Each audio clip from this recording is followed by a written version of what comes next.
ಚಿಕನ್ನಲ್ಲೇ ಅತಿ ಹೆಚ್ಚು ರೆಸಿಪಿಗಳನ್ನು ಮಾಡಬಹುದಂದರೆ ನಂಬ್ತೀರಾ? ಈಗ ನಾವು ಸುಲಭವಾಗಿ ಚಿಕನ್ ಫ್ರೈ ಮಾಡುವ. ಮಜಾ ಆಯಾ. ಮಿಕ್ಸಿಂಗ್ ಬೌಲ್ನಲ್ಲಿ 750 ಗ್ರಾಮ್ ಸ್ಕಿನ್ಔಟ್ ಚಿಕನ್ ತೆಗೆದುಕೊಳ್ಳಿ. ಅದಕ್ಕೆ ಸ್ವಲ್ಪ ಉಪ್ಪು ಹಾಕಿ, 2 tablespoon Kashmiri chilli powder ಹಾಕಿ, ಅರ್ಧ ಟೀ ಸ್ಪೂನ್ ಅರಸಿನ powder, ginger garlic paste 1 tablespoon, ಲಿಂಬೆ ಜ್ಯೂಸ್ 1 ಟೇಬಲ್ ಸ್ಪೂನ್ ಮತ್ತು 4 ಟೇಬಲ್ ಸ್ಪೂನ್ ಅಡುಗೆ ಎಣ್ಣೆ ಹಾಕಿ ಚೆನ್ನಾಗಿ ಮಿಕ್ಸ್ ಮಾಡಿ ಮತ್ತು 30 ನಿಮಿಷ ರೆಫ್ರಿಜರೇಟ್ನಲ್ಲಿಟ್ಟು ಮ್ಯಾರಿನೇಟ್ ಮಾಡಿ. ಜೊತೆಗೆ ಇಂಗ್ರೀಡಿಯೆಂಟ್ಸ್ಗಳನ್ನು ರೆಡಿ ಮಾಡಿಕೊಳ್ಳೋಣ. ಸ್ಟವ್ ಹಚ್ಚಿ ಕಡಾಯಿ ಇಡಿ. ಕಡಾಯಿ ಬಿಸಿಯಾದ ಮೇಲೆ 4 ಟೇಬಲ್ ಸ್ಪೂನ್ ಅಡುಗೆ ಎಣ್ಣೆ ಹಾಕಿ. ಎಣ್ಣೆ ಬಿಸಿಯಾದ ಮೇಲೆ ಸ್ವಲ್ಪ ಕರಿಬೇವು ಸೊಪ್ಪು ಹಾಕಿ. ಪಟಪಟ ಶಬ್ದದ ನಂತರ 4 ಗುಂಡು ಮೆಣಸು ಹಾಕಿ ಸ್ವಲ್ಪ ತಿರುಗಿಸಿ.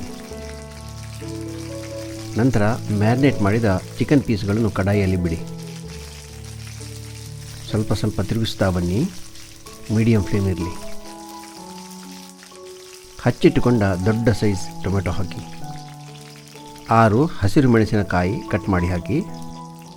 ಚೆನ್ನಾಗಿ ಕಟ್ ಮಾಡಿದ 2 ನೀರುಳ್ಳಿ ಹಾಕಿ.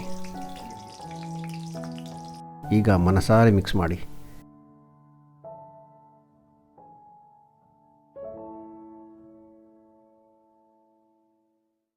ಮುಚ್ಚಳ ಮುಚ್ಚಿ.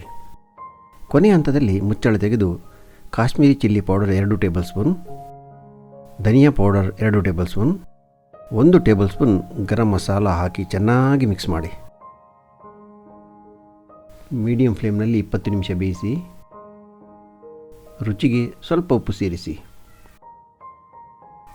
ಕೊನೆಯದಾಗಿ ಕೊತ್ತಂಬರಿ ಸೊಪ್ಪು ಸ್ವಲ್ಪ ಹಾಕಿ ಡೆಕೋರೇಟ್ ಮಾಡಿ. ಈಗ ನಿಮ್ಮ ಪ್ರಯತ್ನಕ್ಕೆ ಫಲ ಸಿಕ್ಕಿದೆ. ಫ್ಯಾಮಿಲಿ ಮೆಂಬರ್ಸನ್ನು ಕರೆಯಿರಿ ಮತ್ತು ಎಷ್ಟೊಂದು ಸಿಂಪಲಾಗಿ ಚಿಕನ್ ಫ್ರೈ ಮಾಡಿದ್ದೀರೆಂದು ಹೇಳಿ. ಈಗ ಊಟದ ಟೈಮ್ ಚೇಂಜ್ ಮಾಡಿ.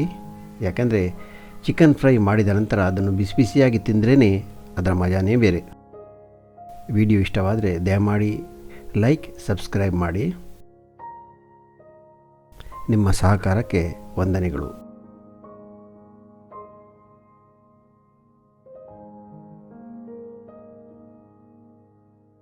ವಂದನೆಗಳೊಂದಿಗೆ ನಮ್ಮನೆ ಅಡುಗೆ team. Thank you very much.